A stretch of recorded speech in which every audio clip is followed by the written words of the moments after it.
नमस्कार। Covid OPD में आप सभी का स्वागत है और मैं हूं आपके साथ शुभेंदु सिंह। मध्य प्रदेश छत्तीसगढ़ में कोरोना की रफ्तार भले ही कम हो गई हो, लेकिन सरकार की चिंता अभी भी बनी हुई है। कोरोना के नए डेल्टा प्लस वेरिएंट ने शासन प्रशासन की चिंता बढ़ा दी है। चिकित्सकों की माने तो डेल्टा प्लस वेरिएंट तीसरी लहर का कारण बन सकता है। ऐसे में सरकार अभी भी सावधानी बरतने की अपील कर रही है।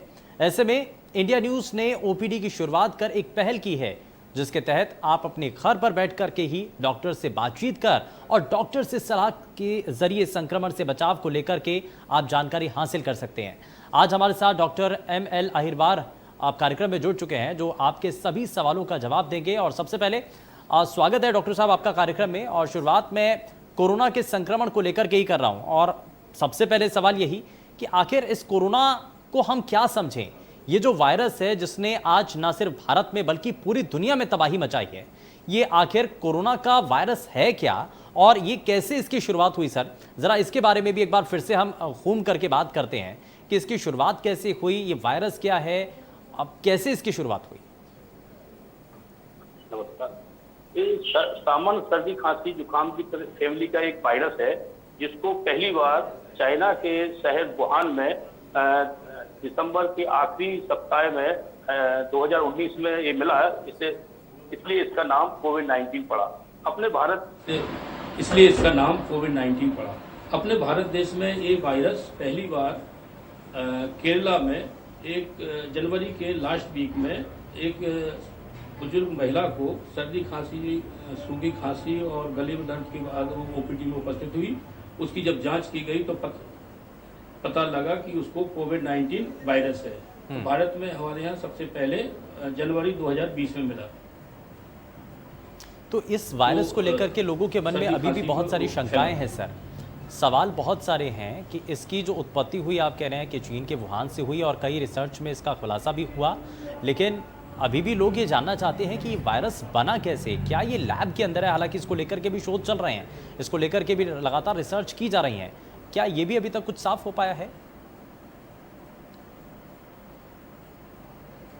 नहीं, वायरस का म्यूटेशन होता रहता है। वायरस कोई भी फैमिली से म्यूटेशन होकर नया वेरिएंट अपना बना लेता है, तो इसके बारे में अभी रिसर्च जारी है। और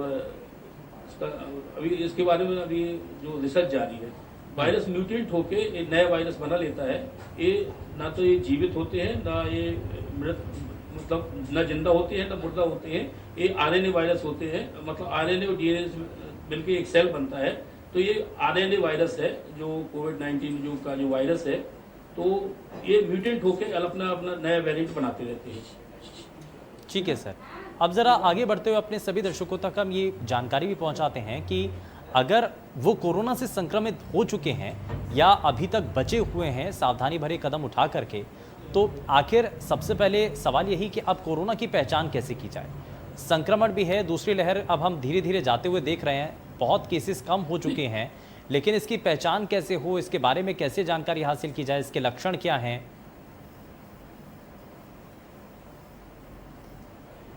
नहीं, ये अब अपन इतना कहर झेल चुके हैं कि इसके लक्षण के बारे में तो आप लगभग सभी जानते हैं कि इसकी शुरुआत होती है सर्दी खांसी जुकाम से। इसकी शुरुआत होती है, तेज बुखार आता है, सूखी खांसी आती है, गले में दर्द होता है, और इसमें सबसे बड़ी पहचान ये होती है कि जीभ का टेस्ट चला जाता है और फीवर आता है। तो ये सामान्य लक्षण है, जो सामान्य सर्दी जुकाम के लक्षण होते हैं वही कोरोना के लक्षण है।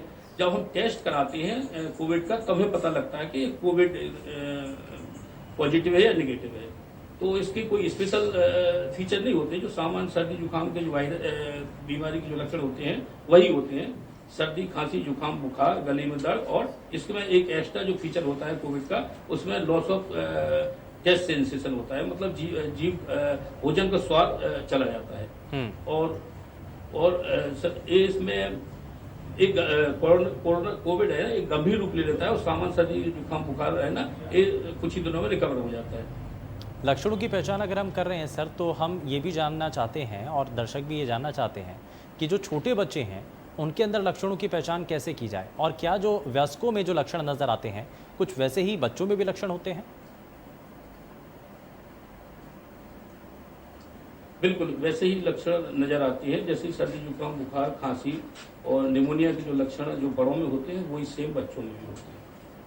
ठीक है, लेकिन अब बात ये भी है कि अब हमने लक्षणों की पहचान भी कर ली है, बहुत सारे लोग ये पहले से जानते भी होंगे, लेकिन अभी भी कई ऐसे दर्शक थे जिनको इस बारे में जानकारी अभी तक नहीं थी और वो अभी तक कोरोना के संक्रमण से बचे हुए थे, तो इसलिए उनको उनके लिहाज से ये जानना बेहद ज़रूरी था कि अगर कुछ ऐसे सिम्टम्स नज़र आते हैं तो आपको घबराना नहीं है, आपको पहचान करनी है। लेकिन अब हमने डॉक्टर साहब ये पहचान कर ली है कि ऐसे सिम्टम्स अगर नज़र आते हैं तो अब पहला कदम क्या होना चाहिए, क्या सबसे पहले करना चाहिए?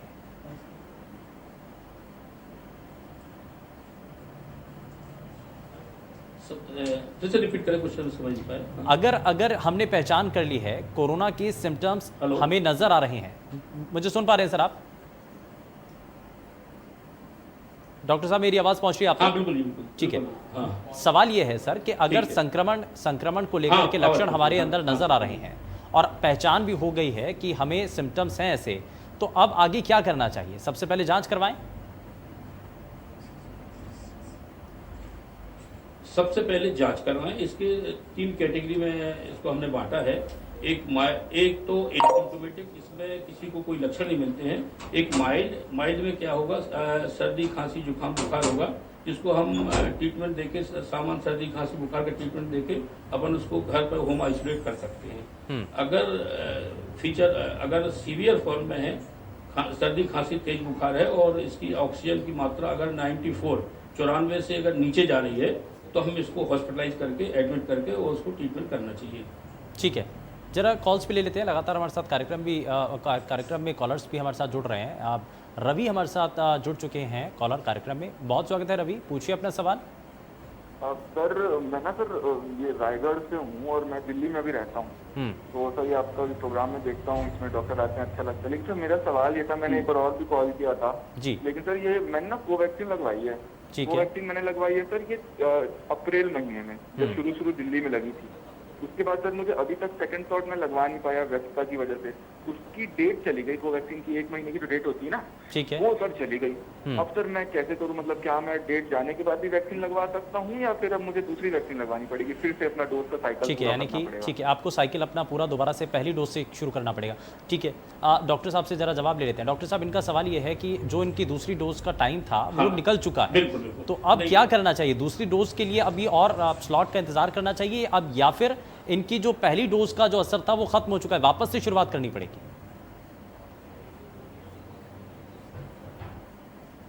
नहीं, इनका टाइम नहीं निकला है। एक्चुअली जो अप्रैल में अपना जो पहला प्रोटोकॉल था वैक्सीनेशन का, वो 1.5 महीने का था कि 1.5 महीने में सेकेंड डोज लगना है। लेकिन अब जो नए प्रोटोकॉल के अंदर 3 महीने बाद अपन को 3 महीने में डोज लगाना है, तो जी बिल्कुल एलिजिबल है और अभी इनको सेकेंड डोज लग जाएगा, सही टाइम पर है, इन्हें कोई प्रॉब्लम नहीं है और सेकेंड डोज लगवा लेना चाहिए। इनको सही समय है इनको वैक्सीनेशन कराने का, सेकेंड डोज लगवाने का। ठीक है, अगर सपोज सर अगर किसी का जो दूसरी डोज का समय है वो निकल चुका है, तो अब ऐसे में क्या करे वो?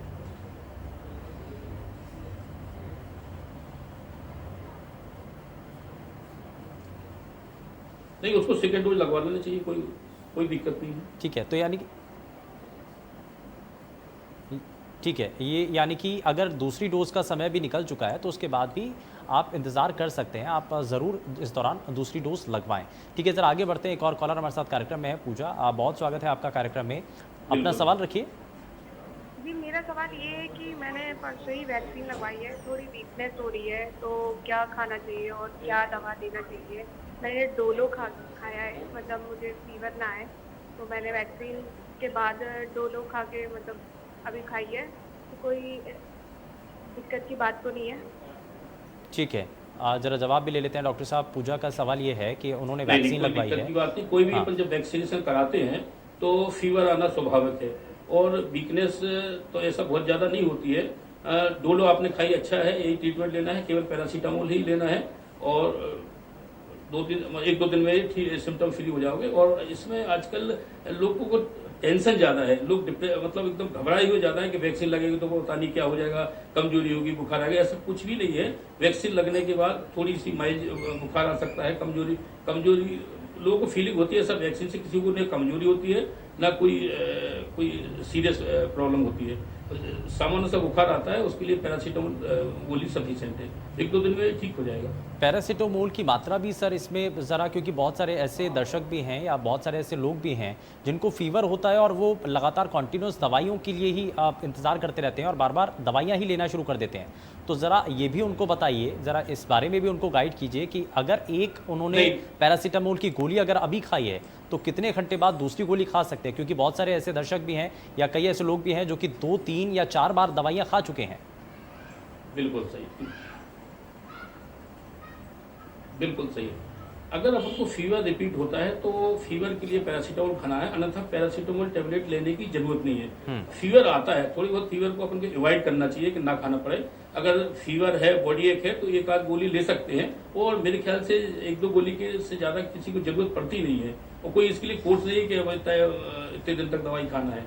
ठीक है, किसी को तो जरूरत नहीं पड़ती, मैंने वैक्सीन लगवाया, मुझे तो जरूरत नहीं पड़ी, किसी को जरूरत पड़ जाती है एक आध गोली की तो ले सकता है, कोई प्रॉब्लम नहीं है। ठीक है, आगे बढ़ते हैं। महेश इस बीच हमारे साथ कॉलर कार्यक्रम में जुड़ चुके हैं। महेश, बहुत स्वागत है, पूछिए अपना सवाल।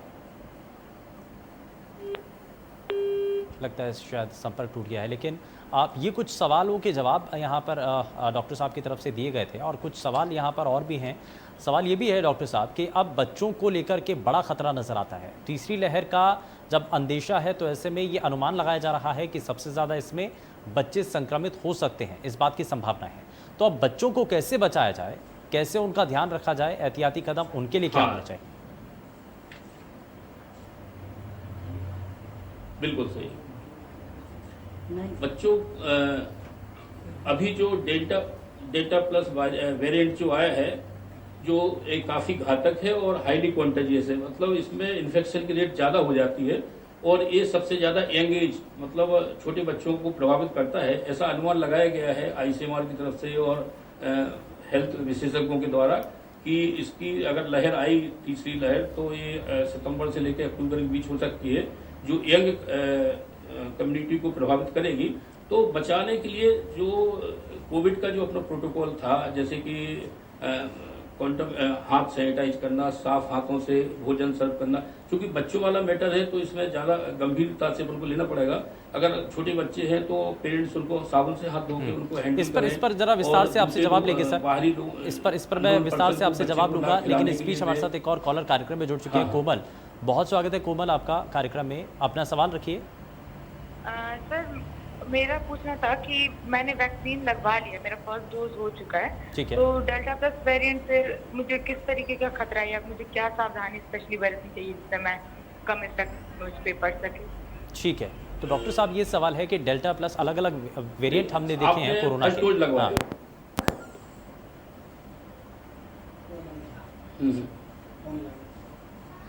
हाँ, डेल्टा प्लस वेरिएंट जो अभी न्यूली भारत में आइडेंटिफाई किया गया है, तो इसके लिए वैक्सीनेशन ही एक उपाय है और जो सामान्य जो प्रोटोकॉल है अपना, जो कोविड का जो भारत सरकार द्वारा जो गाइडलाइन जो रिलीज की गई कि प्रोटेक्शन के लिए, मतलब बाहर से आते हैं तो हाथ साबुन से धोएं या सैनिटाइज करें और बाहर निकलने से पहले घर से बाहर निकलते वक्त मास्क का हमेशा प्रयोग करें और मास्क, सर्जिकल मास्क जो पहनते हैं ना, उसको 6 घंटे से ज़्यादा इस्तेमाल ना करें और उसको बार बार उसको छुए ना। और जब कपड़े का अगर कोई मास्क पहनता है तो उस मास्क को डेली जब बाहर से निकल के आते हैं तो उसको साबुन से धो के उसको उबलते हुए पानी में डालें, फ्रेश करें और फिर 2-3 दिन बाद उस मास्क का इस्तेमाल करें। तो अगर आप गंदे मास्क को बार बार पहनते हैं तो उस मास्क पहनने का कोई मतलब नहीं है। लेकिन डॉक्टर साहब एक सवाल ये भी है कि अभी भी, क्योंकि कई वेरिएंट हमने देखे हैं कोरोना संक्रमण अलग अलग रूपों में नज़र आया, लेकिन जब शुरुआती स्टेज में जिस वेरिएंट को लेकर के शोध किया गया था इस वैक्सीन का, तो वो तो वैक्सीन पहले डेवलप हो चुकी है और उसके बाद बहुत हद तक एडवांस हो चुका है कोरोना का संक्रमण नए वेरिएंट के तौर पर, और ख़ास करके डेल्टा प्लस वेरिएंट। तो क्या जो अभी तक वैक्सीन लग रही है, कोवैक्सीन और कोविशील्ड, क्या ये इस डेल्टा प्लस वेरिएंट पर कारगर साबित हो रही है या इसको लेकर के कोई अभी तक रिसर्च है या कोई रिपोर्ट है? जी बिल्कुल, नहीं, जी बिल्कुल, आरएनए वायरस को जो आरएनए वायरस है उसके लिए जो अपनी जो ठीक है, इस पर मैं सर आपसे जवाब लूंगा, कोई प्रॉब्लम मैं इस पर आपसे जवाब लूंगा, लेकिन प्रमोद हमारे साथ एक कॉलर कार्यक्रम में जुड़ चुके हैं। प्रमोद, बहुत स्वागत है आपका कार्यक्रम में, अपना सवाल रखिए। कोविशील्ड लगा था 6 मई को, अब कह रहे हैं कि 4 महीने बाद लगेगा, तो 4 महीने बाद इफेक्टिव होगा वो 4 महीने बाद? ठीक है, जवाब ले लेते हैं डॉक्टर साहब। नहीं, 3 से 4 महीने का बताया गया, हाँ जी बिल्कुल इफेक्टिव होगा, कोई प्रॉब्लम नहीं। ठीक है, तो यानी कि इफेक्टिव रहेगा, इसमें घबराने की कोई बात नहीं है। और इसीलिए क्योंकि दूसरी डोज को बूस्टर डोज इसलिए कहा जाता है क्योंकि वो आपकी इम्यूनिटी को और भी ज़्यादा बूस्ट करेगा। लेकिन डॉक्टर साहब, हम वापस से उसी सवाल पर आते हैं, क्या क्या इसमें नज़र आता है आपको, क्या वाकई में कारगर है डेल्टा प्लस वेरिएंट पर ये वैक्सीन? जी बिल्कुल कारगर है। ठीक है, हम थोड़ा सा आगे बढ़ते हुए सर ये भी बात कर लेते हैं कि अभी डेल्टा प्लस वेरिएंट को लेकर के ये माना जा रहा है कि ये बहुत हद तक और कई राज्यों के अंदर इसकी एंट्री हो चुकी है और ये बहुत हद तक घातक भी है। तो आगे आने वाले समय के लिए, और जैसा कि इससे पहले तक जो कॉलर हमारे साथ जुड़े उन्होंने कहा कि क्या 3 से 4 महीने आगे जो हमने वैक्सीन लगवाई है, जो डोज लगवाई है, क्या वो हमारे शरीर के अंदर एंटीबॉडीज़ डेवलप बनाए रख पाएगी? इसको लेकर के बड़ा सवाल है। लोग ये भी जानना चाहते हैं, लोगों के मन में एक सवाल ये भी है कि अब जो वैक्सीन हमने लगवाई है ये कितने समय तक कारगर है? क्या ये 1 साल की अवधि तक इसका असर रहेगा हमारे शरीर में, 1.5 साल की अवधि तक असर रहेगा? कब तक हम बचे रहेंगे इस वायरस से? कम से कम 1 साल तक इम्यूनिटी इसकी रहती है। ठीक है, और अगर तीसरी लहर आती है तो सर अभी तो वैक्सीन की 2 डोज लगवाने के लिए बार बार प्रेरित किया जा रहा है, और क्या अगर ऐसा होता है कि तीसरी लहर आती है तो तीसरी डोज भी देने की ऐसी उम्मीदें हैं या ऐसी ज़रूरत पड़ सकती है कि तीसरी डोज भी लगे? नहीं, अभी ये भारत सरकार का ऐसे कोई गाइडलाइन अभी आया नहीं है थर्ड डोज के लिए, सेकेंड डोज ही अभी सफिशिएंट है। अभी इसके बारे में कोई नया प्रोटोकॉल नहीं आया है। ठीक है, खाने पीने की चीज़ों को लेकर के भी बात कर लेते हैं सर। बहुत सारे लोगों का ये भी सवाल होता है कि अगर वो कोरोना से संक्रमित हैं तो ऐसे में उनको खाने पीने की किन चीज़ों को अपनी डाइट के अंदर शामिल करना चाहिए, किन चीज़ों का उनको सेवन करना चाहिए?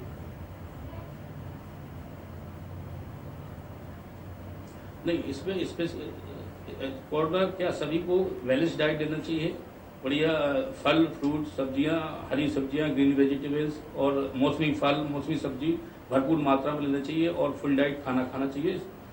खाने के लिए कोई परहेज की आवश्यकता नहीं हो अंटिल कि वो डायबिटिक ना हो, तो मीठी चीज़ों के लिए, मीठे फल के लिए हम मना करते हैं।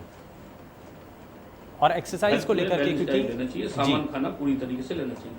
ठीक है, क्योंकि अभी तक बहुत सारी ऐसी चीज़ें थी जो कि प्रतिबंधित थी। योगा बिल्कुल करना चाहिए, कोई प्रॉब्लम नहीं।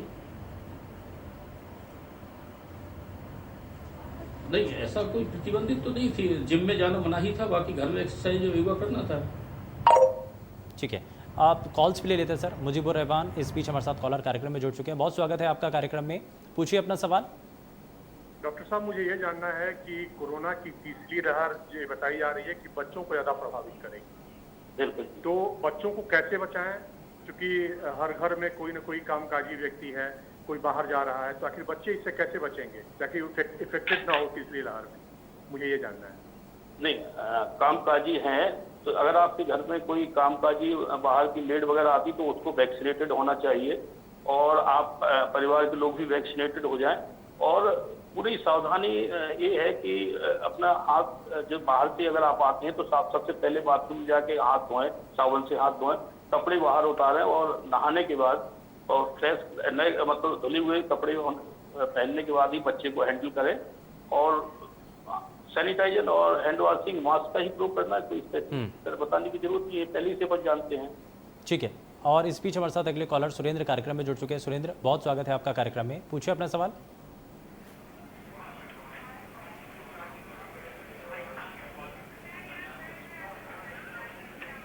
सुरेंद्र, मुझे सुन पा रहे हैं आप?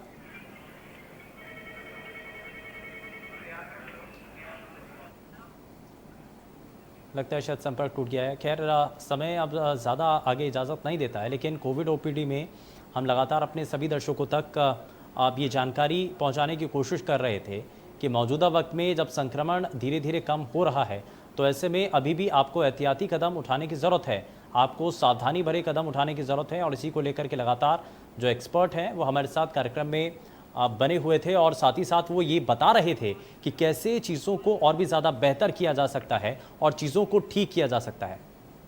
और इस बीच हमारे साथ एक और कॉलर कार्यक्रम में जुड़ चुके हैं। सुरेंद्र, बहुत स्वागत है आपका कार्यक्रम में, पूछिए अपना सवाल। सर मैं भोपाल से हूँ जी। मैंने टीका लगवा लिया कोविशील्ड का। मुझे मेरी वाइफ ने अभी नहीं लगाया है, तो जो बताया जा रहा है कि तीसरी लहर जो आने वाली है वो बच्चों पे ज्यादा इफेक्ट पड़ेगी, तो मतलब ऐसी स्थिति में क्या करना चाहिए मुझे? ठीक है, जवाब ले लेते हैं। पहले तो अपनी वाइफ को ही इम्यूनाइज टीकाकरण कराएं, और आपका जो जब सेकंड डोज का टाइम आता है उसको सेकंड डोज लीजिए। और जो सामान कोविड में जो अपन सावधानी बरतते थे, जैसे कि मास्क लगाना, साबुन से हाथ धोना, और यही है। और कोई ठीक है, सावधानी भरे कदम आपको उठाने होंगे। ये एहतियाती कदम हैं जिसको ध्यान में रखते हुए आप ये कदम उठा सकते हैं।